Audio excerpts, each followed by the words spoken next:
नमस्कार दोस्तों, मैं संजय यादव आप सभी का अपने यूट्यूब चैनल पर हार्दिक स्वागत एवं अभिनंदन करता हूं। आइए दोस्तों, जो हम अपनी प्रीपोजिशन प्लस डब्ल्यू फैमिली से रिलेटेड स्ट्रक्चर को चला रहे थे उसको आगे बढ़ाते हुए आज हम अपने नेक्स्ट वीडियोस को देखते हैं। और दोस्तों, आज हम क्या पढ़ने वाले हैं? आज हम पढ़ने वाले यूज ऑफ एट विच। किसका यूज़ पढ़ने वाले हैं दोस्तों? यूज ऑफ एट विच।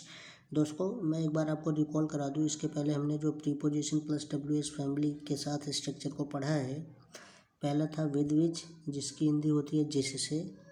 उसके बाद दोस्तों फिर हमने पढ़ा विद होम। विद विच के बाद दोस्तों हमने क्या पढ़ा? With which. विद विच की हिंदी क्या थी? जिससे, या जिस भी वस्तु की हेल्प से जब आप कोई काम करते हो तो वहाँ पे विद विच का यूज होता है। उसके बाद दोस्तों आपने पढ़ा अबाउट विच। अबाउट विच कि किसी वस्तु के बारे में। अबाउट विच का मतलब होता है कि जिसके बारे में। उसके बाद आपने पढ़ा दोस्तों विद होम। आपने पढ़ा with which, about which, with home, on which. अब आप पढ़ रहे हैं दोस्तों एट विच। एट विच की हिंदी क्या होती है? एट विच की हिंदी होती है जिस पर, लेकिन इसमें एक थोड़ा सा डिफरेंस है दोस्तों, बहुत ही माइनर डिफरेंस है, लेकिन पूरे सेंटेंस के अर्थ को चेंज कर देता है ये। एट विच और ऑन विच में बस थोड़ा सा डिफरेंस होता है, लेकिन पूरे सेंटेंस को बदल के रख देता है ये, इतनी पावर है इसमें। एक आपने पढ़ा होगा दोस्तों क्या? On which. ये जो एट है ना, एट, इसकी जगह ऑन विच, उसका भी अर्थ होता है जिस पर। ऑन विच का अर्थ क्या होता है दोस्तों? जिस पर। ऑन विच का अर्थ जिस पर होता है और एट विच का अर्थ जिस पर होता है। तो आप कहोगे दोस्तों कि आप तो दोनों का मतलब एक बता रहे हो, ऐसा कैसे हो सकता है? नहीं दोस्तों, थोड़ा सा डिफरेंस है, बहुत माइनर डिफरेंस है, लेकिन पूरे सेंटेंस को चेंज कर देता है। जो ऑन विच होता है दोस्तों, जो ऑन विच होता है, ऑन विच का यूज आप जब पढ़ रहे थे जिस पर, तो आपने उस पर देखा होगा कि वो ठीक किसी चीज़ के ऊपर, जैसे कि द बेड ऑन विच, यानी कि आप लेटते हो दोस्तों बेड के ऊपर। मान लीजिए आप बैठे हो चेयर के ऊपर। मान लीजिए आप बैठे हो सोफे के ऊपर। मान लीजिए आप लिख रहे हो टेबल के ऊपर। यानी कि ऑन विच का यूज़ वहाँ पे होता है जब आप किसी वस्तु के ठीक ऊपर बैठे हो, खड़े हो या कोई काम कर रहे हो। लेकिन एट विच का यूज़ जो अभी प्रेजेंट में हम पढ़ रहे हैं दोस्तों, एट विच का यूज़ वहाँ पे होता है कि आप उस वस्तु के ठीक ऊपर ना होकर उसके आसपास हो सकते हैं। मतलब कि 2, 4, 6, 10 मीटर की दूरी हो सकती है, बस इतना ही। इसलिए मैंने यहाँ पे आसपास भी लिखा हुआ है। एट विच का, ऑन विच की हिंदी क्या होती है दोस्तों? जिस पर। एट विच की हिंदी भी जिस पर होती है, लेकिन दोस्तों डिफरेंस ये होता है कि ऑन विच का मतलब, ऑन विच का यूज वहाँ पे होता है जब आप किसी वस्तु के ठीक ऊपर कोई काम कर रहे हो, खड़े हो, बैठे हो, लिख रहे हो, गाना गा रहे हो, तो ऑन विच का यूज होगा, क्योंकि आप उस वस्तु के ठीक ऊपर हो। लेकिन एट विच का यूज वहाँ पे होगा, इसकी भी हिंदी जिस पर ही होती है, लेकिन इसका यूज वहाँ पे होगा जब आप ठीक उस वस्तु के ऊपर ना होकर उसके आसपास हो। तो चलिए दोस्तों एग्जांपल्स को देखते हैं, हमें ज़्यादा बेटर तरीके से समझ में आएगा। पहला एग्जांपल्स क्या है? मैंने बताया आपको, जब इस तरीके के स्ट्रक्चर का हम यूज़ पढ़ते हैं तो हम सेंटेंस बनाते कैसे? सबसे पहले नाउन या प्रोनाउन का यूज़ करते हैं। जैसे कि यहाँ लिखा हुआ द ब्लैक बोर्ड। क्या लिखा हुआ दोस्तों? The black board at which. The black board at which, वह ब्लैक बोर्ड जिस पर। इसकी हिंदी क्या होती है? जिस पर। अब भाई ब्लैक बोर्ड तो ऐसे लगा होता है, ब्लैक बोर्ड पे कोई खड़ा हो सकता है? नहीं खड़ा हो सकता ना। टीचर भी आता है तो ब्लैक बोर्ड के सामने या बगल में खड़े होकर लिखता है। आप मेरी बात को ध्यान से समझो।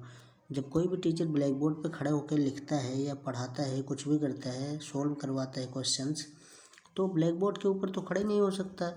इसीलिए इन तरीके की कंडीशंस में दोस्तों वहाँ पे आप एट विच का यूज़ करोगे, जिसकी हिंदी होती है जिस पर। जैसे कि the black board at which, वह ब्लैक बोर्ड जिस पर यू आर राइटिंग। मैंने आपको बताया इस तरीके के स्ट्रक्चर के बाद जो भी सेंटेंस का यूज होगा, प्रेजेंट कंटिन्यूअस, पास्ट कंटिन्यूअस। ठीक है दोस्तों। तो the black board at which, वह ब्लैक बोर्ड जिस पर you are writing a story, you are writing a story, आप एक स्टोरी लिख रहे हो, इज़ नॉट गुड, वह अच्छा नहीं है। The black board at which, दोस्तों the black board at which you are writing a story is not good, वह ब्लैक बोर्ड जिस पर आप स्टोरी लिख रहे हो वह अच्छा नहीं है।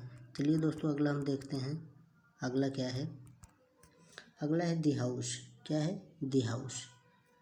The house at which, the house at which, वह घर जिस पर। अब यहाँ पे दोस्तों ये भी हो सकता था दी हाउस ऑन विच, वह घर जिस पर, तो घर के ऊपर आप कोई काम कर रहे होते। लेकिन अभी इस तरीके के सेंटेंस बोलने का सेंस यही है कि द हाउस एट विच, कि आप उस घर के आस पास हो, यानी कि ठीक उसके ऊपर नहीं हो आप। हिंदी भले ही कि जिस पर, एट विच जिस पर, लेकिन इसकी हिंदी किस सेंस में है इस चीज़ को आपको समझना है दोस्तों। ऑन विच का यूज़ वहीं होगा जब आप जैसे कि यहाँ पे हो तो द हाउस ऑन विच, आप छत के ऊपर यानी कि घर के ऊपर, the black board on which, black board के ऊपर तो कोई खड़े नहीं हो सकता, ये तो इम्पॉसिबल बात है। तो एट विच का यूज होगा किसी वस्तु के ठीक ऊपर ना होकर उसके आसपास होना, 2-4 मीटर की दूरी होना, बस इससे ज़्यादा नहीं।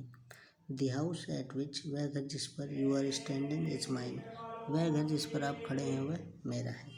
उसके बाद अगला है the court at which, the court at which, वह कोर्ट जिस पर, अब कोई भी व्यक्ति कोर्ट के ऊपर तो खड़ा नहीं हो सकता, ना कोर्ट के छत पे जाके वहाँ खड़े होकर तब कोई बात बोल सकता है। तो आप सेंस को भी समझो कि एट विच का यूज़ वहाँ पे होगा कि आप किसी वस्तु या किसी प्लेस के स्थान के आसपास हो, तो वहाँ पे आप एट विच का यूज़ कर सकते हो। द कोर्ट एट विच, वह कोर्ट जिस पर, वह कोर्ट जिस पर या जिसमें, यहाँ पे इन विच का यूज़ हो सकता है दोस्तों, द कोर्ट इन विच, लेकिन ये हम आपको समझाने के लिए the court at which, the court at which you are consulting दोस्तों, इसको एक एडवांस इंग्लिश का स्ट्रक्चर होता है ये, योर कंसल्टिंग, यू आर की जगह आप योर लिख सकते हो, बट यहाँ पे मैंने समझाने के लिए आपको बता दिया, आप अभी समझिएगा कि यू आर ही, यू आर कंसल्टिंग, क्योंकि योर कंसल्टिंग कंफ्यूज हो जाओगे। यू आर की जगह दोस्तों ना एडवांस इंग्लिश में योर्स बोल देते हैं शॉर्ट फॉर्म में। You are consulting your matter is good court.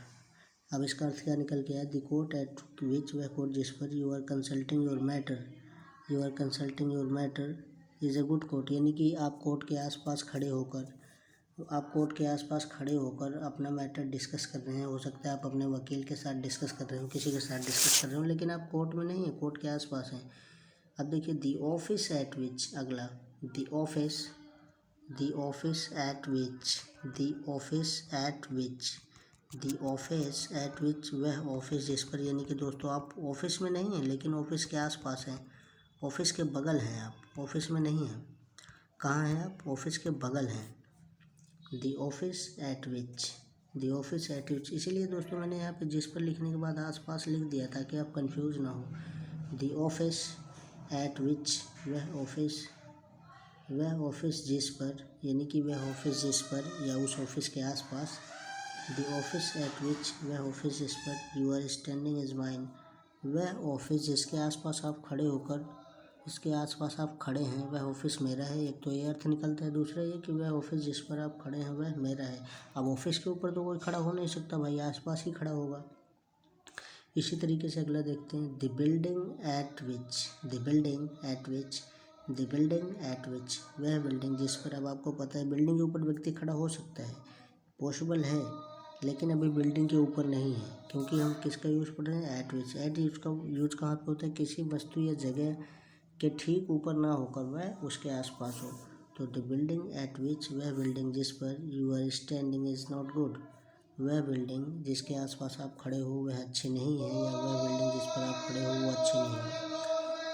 अगला देखते हैं दोस्तों the school at which, the school at which, वह school you are teaching, the school at which you are teaching is not good, वह school जिस पर आप पढ़ा रहे हैं ना वो अच्छा नहीं है। कोई व्यक्ति आपको बता रहा है द स्कूल एट विच, वह स्कूल जिस पर you are teaching is not good. अब एट विच जिस पर से आप कंफ्यूज मत होना दोस्तों, ये जो एट विच हिंदी लिखा हो जिस पर, आप समझ जाओगे ठीक इसके ऊपर, यानी कि वह स्कूल जिस पर, स्कूल के ऊपर कोई थोड़ी पढ़ाता है दोस्तों, स्कूल के ऊपर तो कोई पढ़ाता नहीं है। यहाँ पे हो सकता था दिस स्कूल इन विच का भी यूज यहाँ हो सकता था, लेकिन हमने फॉर एग्जांपल के लिए आपको यहाँ पे समझाया है। एट विच का यूज करने से यहाँ पे सेंटेंस का अर्थ बदल गया है। द स्कूल एट विच, वह स्कूल जिसके आसपास you are teaching is not good, आप पढ़ा रहे हैं वह अच्छा नहीं है। द चेयर आ गया दोस्तों, क्या आ गया, द चेयर एट विच, ये मैं इसको हटा दूँ एक मिनट, ये द चेयर ये वाला सेंटेंस लास्ट वाला, द चेयर एट विच, वह चेयर जिस पर you are sitting is a broken chair, वह चेयर जिस पर आप बैठ रहे हैं वो पूरी तरीके से टूटी हुई है। ये बता रहा है कि द चेयर एट विच, वह चेयर वह chair, the chair at which, वह चेयर जिस पर यू आर सिटिंग आप बैठे हुए हैं, इज ब्रोकन चेयर, वह टूटी हुई चेयर है। तो आप समझिए। अब आप कहोगे कि सर द चेयर आपने पिछली वीडियो में पढ़ा था, द चेयर ऑन विच, वह चेयर जिस पर यू आर सिटिंग इज, हो सकता है यहाँ पे ऑन विच लगा सकते हो, लेकिन सेंटेंस का सेंस बदल जाएगा दोस्तों पूरी तरीके से। द चेयर ऑन विच का यूज करने से ये पता चलेगा कि कोई भी व्यक्ति चेयर के ठीक ऊपर बैठता है, और वो होता भी है। लेकिन इस सेंटेंस का अर्थ ये है द चेयर एट विच की वह जिस चेयर को इंडिकेट कर रहा है ना, आप उस चेयर के आसपास बैठे हो। The chair at which you are sitting is broken chair, आप बैठे हो वह टूटी हुई चेयर है। तो आई होप दोस्तों कि आपको समझ में आया होगा बहुत अच्छे तरीके से। जिस इजली वे में मैं आपको स्ट्रक्चर को लेके आता हूँ और समझाने की कोशिश करता हूँ, वो मेरे हिसाब से इससे बेस्ट मेथड नहीं हो सकता आपको कोई समझाने का दोस्तों।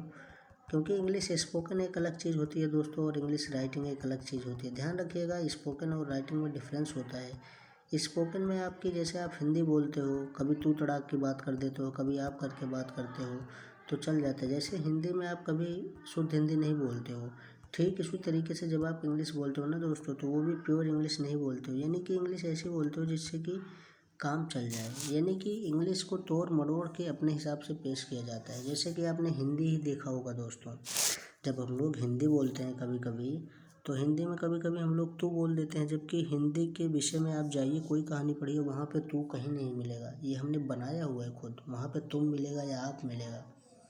तो ठीक इसी तरीके से इंग्लिश है। आई होप दोस्तों आप लोगों को वीडियो अच्छे से समझ में आया होगा। और एक बार चलिए रिवाइज कर लेते हैं फटाफट इसको। जैसे कि है, क्या है, यू, आज हम किसका यूज़ पढ़ रहे हैं, यूज ऑफ एट विच, जिस पर, एट विच का यूज़ पढ़ रहे हैं। इसकी हिंदी क्या होती है, एट विच, आसपास, यानी कि किसी वस्तु के ठीक ऊपर ना होकर उसके आसपास होना। The black board at which, वह ब्लैक बोर्ड जिस पर you are writing story is not good, अच्छा नहीं है। द हाउस एट विच, वह घर जिस पर you are standing is mine, यानी कि आप घर के बगल में खड़े हैं, वो घर उसका है। The court at which you are consulting your matter is good court, यानी कि वह कोर्ट जिसके आसपास आप अपना मैटर कंसल्ट कर रहे हैं, वह बहुत ही अच्छी कोर्ट है।